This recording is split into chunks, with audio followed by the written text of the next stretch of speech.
Welcome back to another episode of my channel the United Frontier. तो ये video में बात करेंगे जितने भी सारे लेटेस्ट ट्रांसफर अपडेट्स हैं from Manchester United, Liverpool, Barcelona, Arsenal, ये सारे अपडेट्स को लेके बात करेंगे। और बात करेंगे मैनचेस्टर यूनाइटेड से कि क्यों ब्रायन एम्ब्यूमो वाला जो डील है वो इतना ज़्यादा टाइम कंज्यूम कर रहा है। दूसरी तरफ Manchester United and Amy Martinez के बीच क्या सच में कोई बातचीत हो रहा है रिगार्डिंग अ मूव, और उसी के साथ मैनचेस्टर यूनाइटेड से जितने भी सारे आउटगोइंग्स को लेके न्यूज़ेस आ रहे हैं वो सारे टॉपिक पे बात करेंगे। बार्सिलोना के साथ निको विलियम्स का पर्सनल टर्म्स भी एग्री हो चुका है, उसको लेके भी बात करेंगे। और लिवरपूल से कौन सा जा रहे हैं बायर लिवरकुसन, तो ये सारे टॉपिक पे बात करेंगे ये वीडियो में। तो without wasting any more time let's start the video. तो सबसे पहले बात कर लेते हैं मैनचेस्टर यूनाइटेड से जितनी भी सारे अपडेट्स हैं वो सारे अपडेट्स को लेके, और उनमें से भी सबसे पहले बात कर लेते हैं ब्रायन एम्ब्यूमो वाला डील को लेके कि लोग बहुत ज़्यादा फ्रस्ट्रेटेड हो रहे हैं, लोग बहुत ज़्यादा इम्पेशेंट हो रहे हैं कि क्यों ये डील अभी तक कंक्लूडेड नहीं हुआ है। कुनिया वाला डील तो बहुत जल्दी कंक्लूडेड हो गया था, तो ये डील क्यों इतना ज़्यादा टाइम कंज्यूम कर रहा है, इस चीज़ को पहले हम लोगों को समझना होगा कि क्यों ये डील माथेस कुनिया वाला जो डील है उससे अलग है। वो इसलिए कि माथेस कुनिया का एक रिलीज क्लॉज था, तो हम लोग रिलीज क्लॉज पे कर दिए। मतलब रिलीज क्लॉज कैसे पे करेंगे इंस्टॉलमेंट्स में, उसी चीज को लेके एक एग्रीमेंट हो गया उसके साथ, और उसी के साथ माथेस कुनिया वाला जो डील है वो कंक्लूडेड हो गया बहुत जल्दी। तो अराउंड द वर्ल्ड जितने भी सारे मैनचेस्टर यूनाइटेड फैंस हैं वो यही एक्सपेक्टेशन रख के बैठे थे कि ब्रायन एम्ब्यूमो वाला डील भी हम लोग बहुत जल्दी ही खत्म कर लेंगे, क्योंकि कुनिया वाला डील तो बहुत जल्दी खत्म हो गया। लेकिन ट्रांसफर मार्केट ऐसे वर्क नहीं करता। आप लोग को एक चीज समझना होगा कि ब्रायन एम्ब्यूमो के लिए हम लोग एक पहला बिड सबमिट किए थे, जो बिड उन लोगों ने रिजेक्ट कर दिया। उसके बाद हम लोग नेगोशिएशन कर रहे हैं with Brentford and negotiations take time. वो इसलिए कि ब्रायन एम्ब्यूमो का कोई रिलीज क्लॉज नहीं है। तो पहले रिपोर्ट्स ऐसे आ रहे थे कि ब्रेंटफोर्ड माथेस कुनिया के लिए हम लोग जो पैसा दे रहे थे कुछ उसके आसपास ही ब्रेंटफोर्ड का आस्किंग प्राइस है। लेकिन अभी न्यूज़ ऐसे आ रहे हैं कि ब्रेंटफोर्ड 70 मिलियन पाउंड्स का डिमांड कर रहे हैं। तो अभी क्या है, अभी अंडर इनियोस हम लोग ओवरपे नहीं करते, और दूसरी तरफ प्लेयर भी एग्री कर चुका है टू जॉइन मैनचेस्टर यूनाइटेड। हम लोग के पास अभी थोड़ा ज्यादा पावर है than Brentford in this negotiation, और उसी के लिए ही हम लोग ओवरपे नहीं करेंगे। और क्यों ओवरपे करें, अभी वो टाइम नहीं रहा मैनचेस्टर यूनाइटेड में जहां पे एड वुडवर्ड या फिर जॉन मोटाव या रिचर्ड अर्नल्ड्स ऐसे लोग बैठते थे कि सामने से कोई भी क्लब जो भी पैसा मांगता है झट से जाके वो पैसा देके डील को कंक्लूड कर लेते थे। तो अभी हम लोग ट्रांसफर मार्केट में ऐसे एक्ट नहीं करते, वो डिस्परेशन शो नहीं करते कि सामने वाला क्लब जितना भी पैसा मांग रहा है वो पैसा दे दो, क्योंकि पहले तो आप जाके ओवरपे कर देते हो, उसके बाद प्लेयर्स से फैंस का जो एक्सपेक्टेशंस है वो जब मैच नहीं होता, तो यही फैंस जो अभी ये कह रहे हैं क्यों अभी तक ये डील नहीं हो रहा है, क्यों इतना ज्यादा वक्त लग रहा है, सामने से जो पैसा मांग रहा है वो पैसा दे दो, यही फैंस आके तब क्रिटिसाइज करते हैं ओवरपे को लेके, प्लेयर को ज्यादा पैसा देने के मामले में हम लोगों का जो डेट बढ़ता जा रहा है उसको लेके। तो इसीलिए मैनचेस्टर यूनाइटेड अंडर इनियोस ऐसे एक्ट नहीं करता। लास्ट वाले समर ट्रांसफर में भी हम लोग को ये चीज देखने को मिल रहा था कि हम लोग ओवरपे नहीं किए थे। ये वाले ट्रांसफर विंडो में भी हम लोग ओवरपे नहीं करेंगे। और ओवरपे करना क्यों है जब प्लेयर राजी है टू जॉइन मैनचेस्टर यूनाइटेड, तो इसीलिए जब हम लोग कोई प्लेयर खरीदने जाएंगे तो दो चीज हम लोग ध्यान में रखते हैं इन करेंट सिचुएशन। वो ये पहला कि player is ready to join Manchester United, और दूसरा कि हम लोग अपने टर्म्स एंड कंडीशंस में प्लेयर को खरीदेंगे अपने प्राइस में। तो इसीलिए ये नेगोशिएशन टाइम ले रहा है, और अभी भी प्री सीजन के लिए 1 महीना बचा है, तो 1 महीने का टाइम है हम लोगों के पास। एंड आई एम श्योर कि अगले 15-20 दिन के अंदर we will reach an agreement with Brentford regarding the final price and payment structure, क्योंकि ब्रेंटफोर्ड सामने से जितना भी ज्यादा पैसा मांगेंगे वो पैसा हम लोग नहीं देंगे।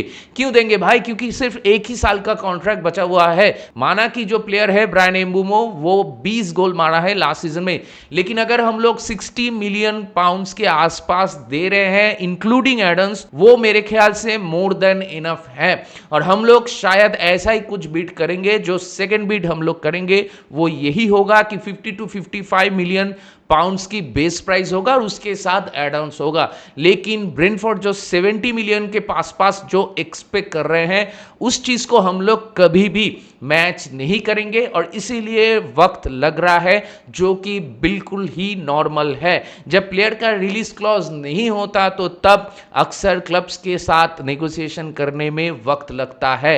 वक्त तभी नहीं लगता जब आप जाके ओवर पे करते हो या फिर आस्किंग प्राइस जो भी डिमांड है सामने वाले क्लब का वो जब आप मैच कर देते हो तब वक्त नहीं लगता। सो ओवर पे करने से अच्छा है कि take your time and do this business according to your terms and conditions. तो इसीलिए वक्त लग रहा है, लेकिन इस चीज को लेके ज्यादा फ्रस्ट्रेटेड होने की कोई जरूरत नहीं, क्योंकि according to the latest report of David Ornstein उन्होंने ये चीज कहा है कि ब्रायन एम्बुमो का जो डील है मैनचेस्टर यूनाइटेड के साथ वो कंप्लीटेड होगा, लेकिन अभी तक डील वो फाइनल स्टेज पे नहीं पहुंचा है। It is yet to be there, जिसका साफ साफ मतलब यही होता है कि we are still negotiating with Brentford और उसी के साथ फाइनल प्राइस को लेके दोनों क्लब्स के बीच अभी तक कोई एग्रीमेंट नहीं हुआ है और इसीलिए टाइम लग रहा है, जो कि बिल्कुल नॉर्मल है।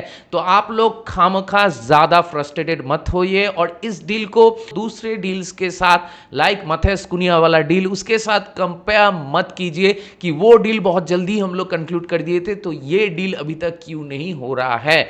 और उसी के साथ एक चीज आप लोग को समझना होगा कि आप लोग जो सोच रहे हो कि ब्रायन एम्बुमो वाला डील जल्द से जल्द हो जाए, उसके बाद प्री सीजन में प्लेयर ज्वाइन कर पाएगा और हम लोग दूसरे प्लेयर्स के पीछे जा पाएंगे, अच्छी बात है।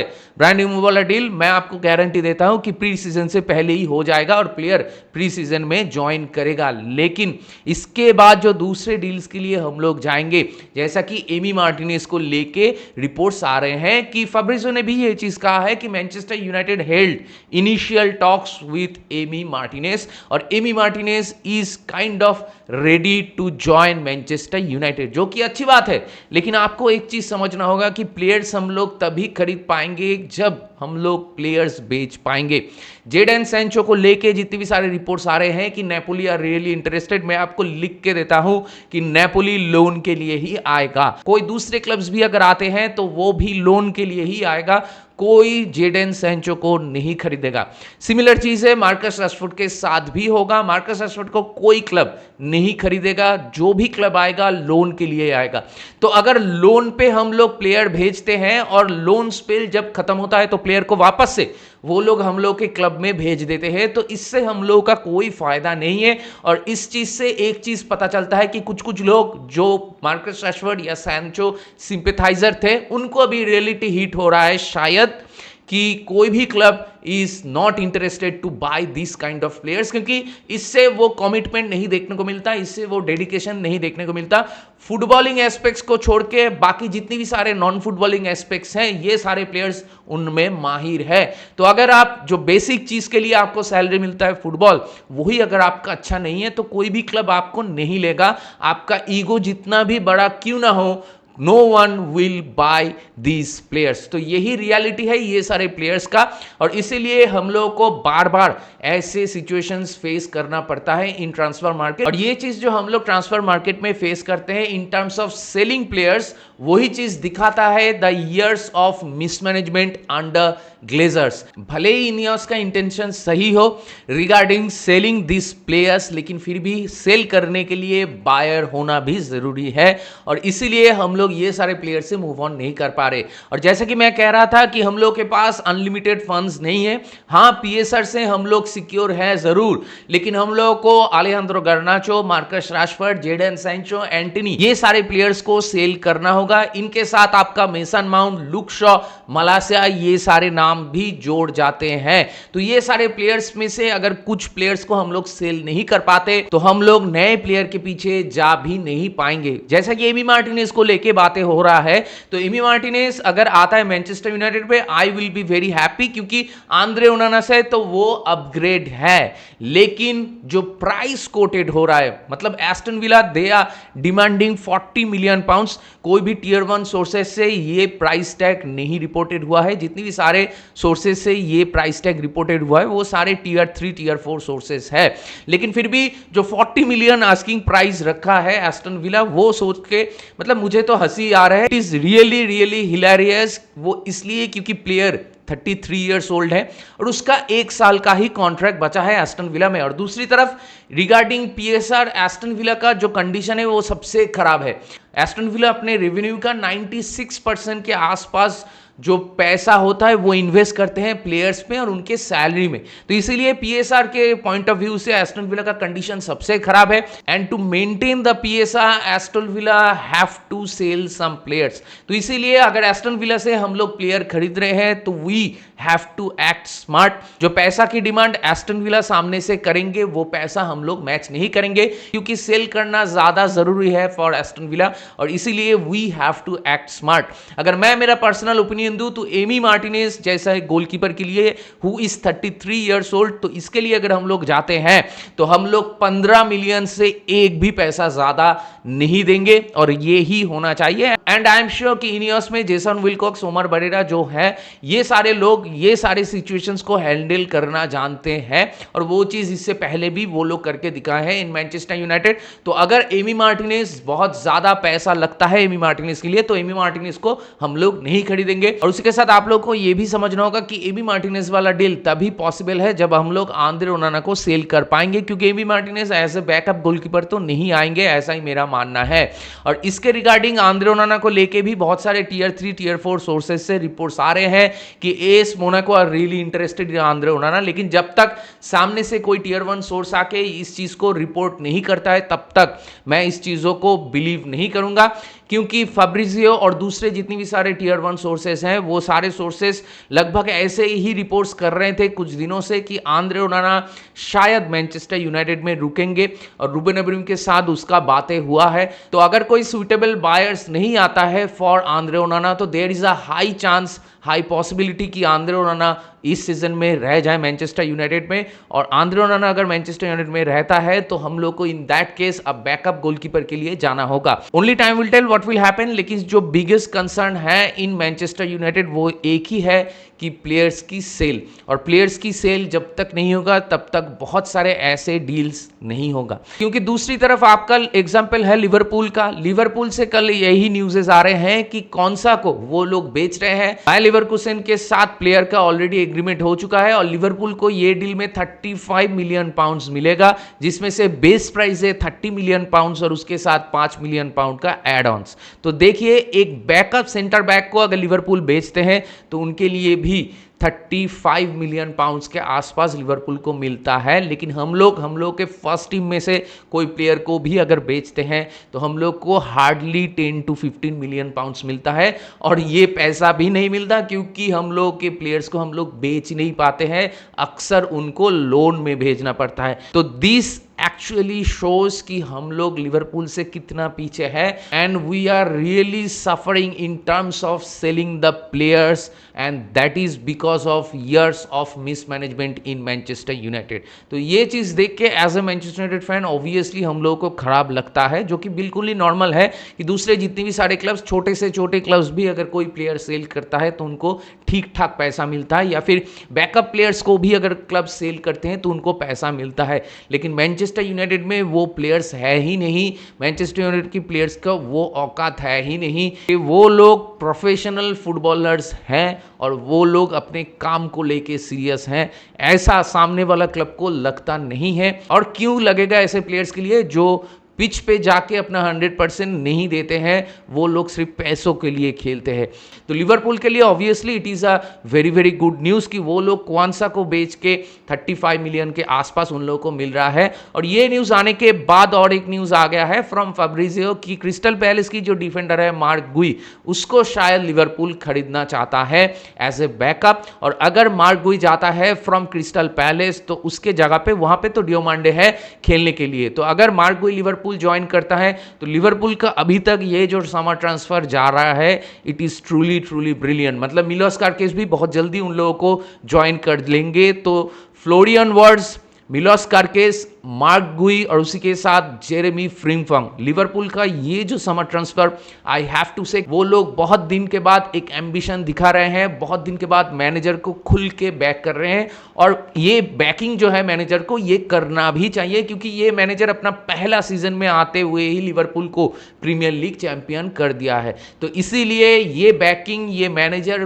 बिल्कुल डिजर्व करता है। और लिवरपूल की मैनेजमेंट, एफएसजी ग्रुप भी बहुत प्रोएक्टिवली वर्क कर रहा है, काम कर रहे हैं समर ट्रांसफर में, which is really really good to see. तो मेरे ख्याल से जितने भी सारे लिवरपूल फैंस हैं वो बहुत खुश होंगे विथ एफएसजी। बहुत दिन के बाद उनको लग रहा है कि ऐसा कुछ उन लोगों को देखने को मिल रहा है इन ट्रांसफर मार्केट, और उसके साथ वो लोग बहुत ज़्यादा एक्साइटेड भी होंगे। और क्यों ना हो, क्योंकि ऐसे अगर साइनिंग्स आपको मिल रहा है जो कि आपके टीम को और भी ज़्यादा एलिवेटेड करेगा in terms of performances, in terms of quality, तो आपका चांसेस और भी ज़्यादा बढ़ जाएगा to win the Premier League one more time in the next season. If it happens तो इट विल बी ह्यूज, क्योंकि लिवरपूल हम लोगों से आगे चले जाएंगे in terms of number of Premier Leagues. इसके बाद चलिए बात कर लेते हैं आर्सेनल को लेके। माइल्स लुइस स्केली को आर्सेनल एक नया कॉन्ट्रैक्ट ऑफर कर रहे हैं, जो मेरे ख्याल से बहुत ही सही डिसीजन है, क्योंकि ऐसे प्लेयर्स के पीछे बहुत सारे रिनाउंड क्लब्स या फिर बिग क्लब्स आ सकते हैं इन द फ्यूचर। तो इसीलिए it is a very very good decision for them to give him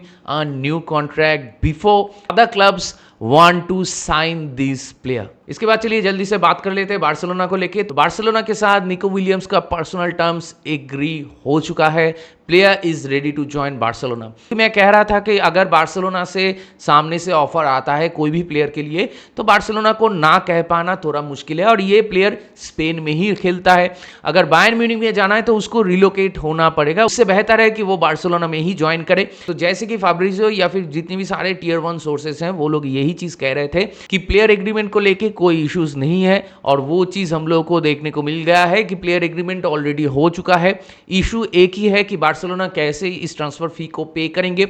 उस चीज में अगर एक बार क्लैरिटी आ जाता है और एग्रीमेंट हो जाता है विद एथलेटिक बिलबाओ, तो प्लेयर विल जॉइन बार्सिलोना। और यही अभी देखने वाली बात होगी कि निको विलियम्स का डील कब तक खत्म होता है, क्योंकि अगर ये डील कोलैप्स हो जाता है तो Bayern Munich are waiting for Nico Williams, and in that case only Bayern Munich will go after Nico Williams. तो अगर निको विलियम्स टू बार्सिलोना ये डील हो जाता है, जिसका चांसेस अभी बहुत ज्यादा लग रहा है, अगर ये डील हो जाता है तो इससे एक चीज तो गारंटीड हो जाता है कि Marcus Rashford to Barcelona deal का जो प्रोबेबिलिटी था वो बिल्कुल ही खत्म हो जाएगा। मतलब मार्कस राशफोर्ड को हम लोग बार्सिलोना में नहीं बेच पाएंगे, क्योंकि बार्सिलोना अगर निको विलियम्स को खरीदते हैं तो वो लोग खामोखा मार्कस राशफोर्ड जैसे प्लेयर के पीछे क्यों आएंगे। तो only time will tell what will happen, let's see. और इसके बाद बायर्न म्यूनिख से एक अपडेट है कि अगर निको विलियम्स बार्सिलोना ज्वाइन कर लेते हैं तो in that case they are considering Rafael Leao. लेकिन अभी भी चीजें बहुत ही प्रिलिमिनरी स्टेज पे है। अगर निको विलियम्स वाला डील कंक्लूडेड हो जाता है, only then they will consider other players, जिनमें राफाएल लियाओ का नाम है। तो देखते हैं आगे जाते हुए ट्रांसफर मार्केट्स में और कितना ड्रामा और कितने ट्रांसफर हम लोगों को देखने को मिलता है अराउंड द वर्ल्ड। तो जितने भी सारे ट्रांसफर अपडेट्स को लेके मैंने बात किया, ये सारे अपडेट्स को लेके आप लोगों का क्या मानना है, आप लोगों का क्या राय है, मेरे साथ जरूर शेयर कीजिए कमेंट करके। तो दैट बीइंग सेड, इस वीडियो को चलिए यहीं पर अप करते हैं। अगर आप मेरे चैनल में नए हो तो मुझे जरूर सब्सक्राइब कीजिए, इस वीडियो को लाइक कीजिए और शेयर कीजिए अपने दोस्तों के बीच, अपने जान पहचान वालों के बीच जिनको ऐसे वीडियोस देखना पसंद है। तो बहुत जल्दी मिलेंगे अगले वाले वीडियो में, तब तक ख्याल रखिए अपना, take care, goodbye, glory glory Manchester United, and keep the red flag high।